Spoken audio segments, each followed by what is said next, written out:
The morning began the same way disaster movies usually do. Quiet, dramatic, and with one person already regretting getting out of bed. Armin rushed out of his apartment, with the kind of confidence only someone who forgot something important would have. He didn't know what he forgot yet, but life usually delivered reminders in creative ways. That morning it chose gravity. Halfway down the street, his backpack's zipper gave up on its life purpose, spilling books, notes, and one very personal sketch across the sidewalk like a grand reveal he hadn't asked for. People stepped around him, some hopping over his papers like they were avoiding puddles. But one person didn't. A woman bent down, picked up a notebook, shook off her shoe print from the cover, and stretched it toward him. Her voice was kind, but carried the tone of someone who had dealt with teenagers for years. Looks like life wanted to apply a bit of pressure today. Literally right on your homework. Armin laughed despite feeling like a collapsing shelf. Thank you. I think the universe is playing jokes early today. It wakes up earlier than all of us, she replied, handing him another paper. I'm Shifa, and don't worry, your sketches survived. Can't say the same about your zipper, he half smiled. Yeah, me and that zipper have different goals in life. As they gathered the last of his scattered belongings, she lifted one drawing he hadn't even seen fall, a detailed portrait of his mother that he'd been working on for days. This must mean something to you, she said softly. Careful with it. Her tone warmed him more than the morning sun. It really does. Thank you.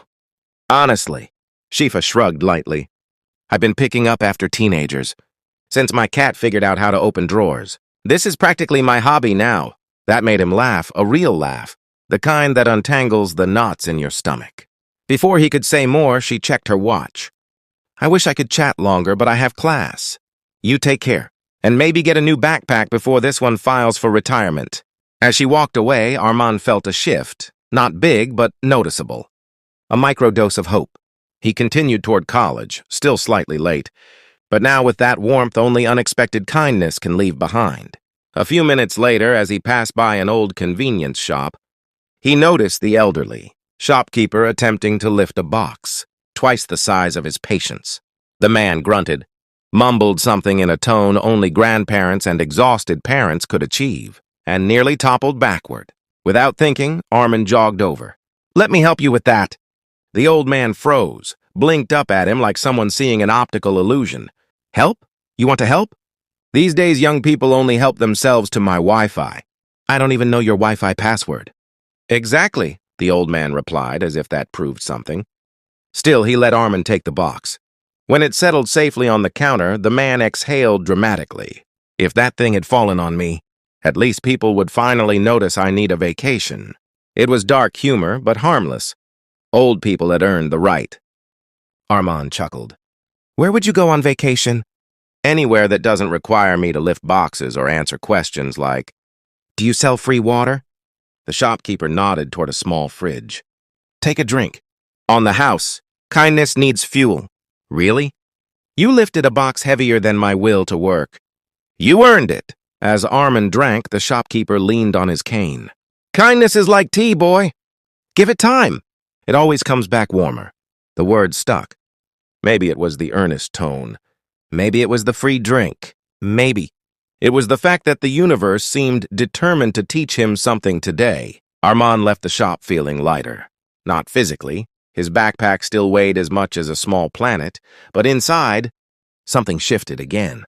Down the street, a woman in business clothes stood at a corner, rubbing her temples with the universal frustration gesture. She was Nabiha, though Armin didn't know her yet.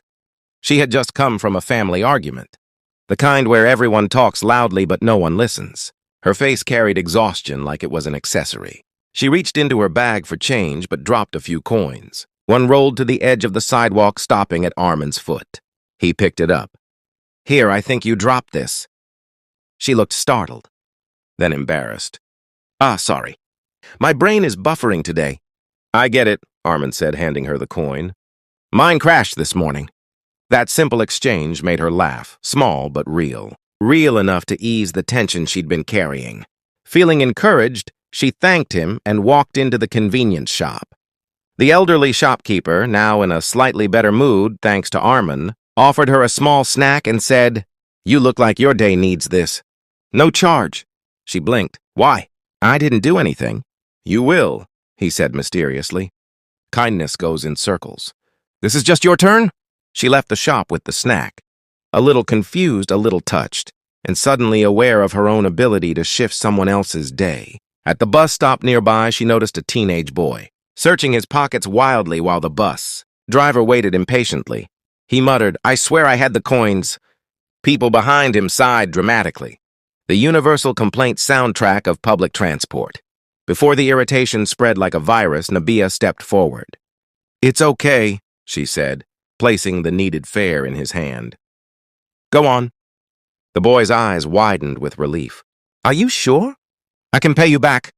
Just get on the bus before the driver leaves us both. He laughed awkwardly and climbed in. She didn't know who he was. She didn't know he was Armin's cousin. And she definitely didn't know this one tiny act would loop back the same day. When the boy reached his destination, the first thing he did was call Armin. Bro, today some superhero lady saved me from public humiliation. I was short on fare. She didn't even hesitate. I swear I've never respected humanity this much. Armin, walking home after classes, paused mid-step. What did she look like? Tired. Anything else? She was holding some mini snack like it was treasure. Gave me 40 rupees and a reason to believe in people. Arman smiled. He didn't know Nabiha either, but he knew the pattern. Kindness was circling back. He remembered the shopkeeper's line, kindness is like tea, it comes back warmer. That warmth spread through him now, slow but sure. He didn't want the loop to close quietly. He wanted to acknowledge the woman who unknowingly started his entire day's chain of goodness. So, after classes, he walked back to where he'd met Shifa in the morning.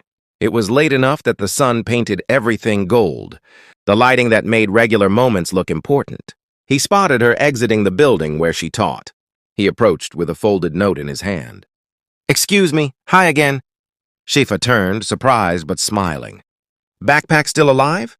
Barely, Armin replied. I just wanted to give this to you.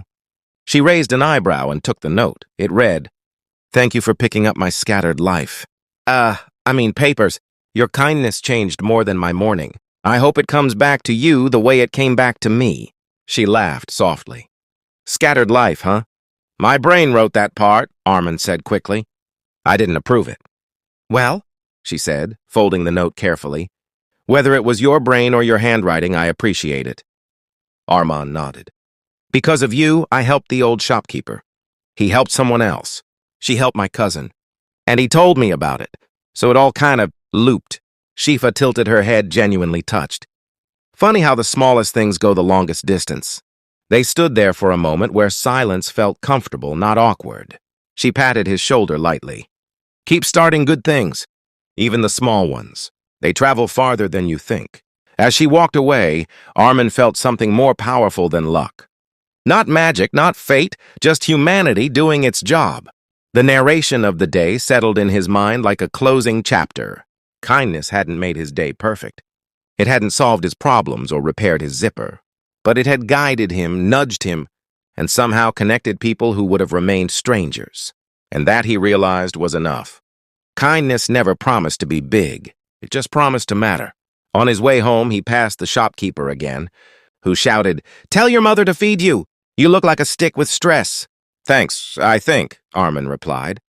That's not an insult, the old man said, waving dramatically. That's relationship humor. Comes free with age. Armin laughed.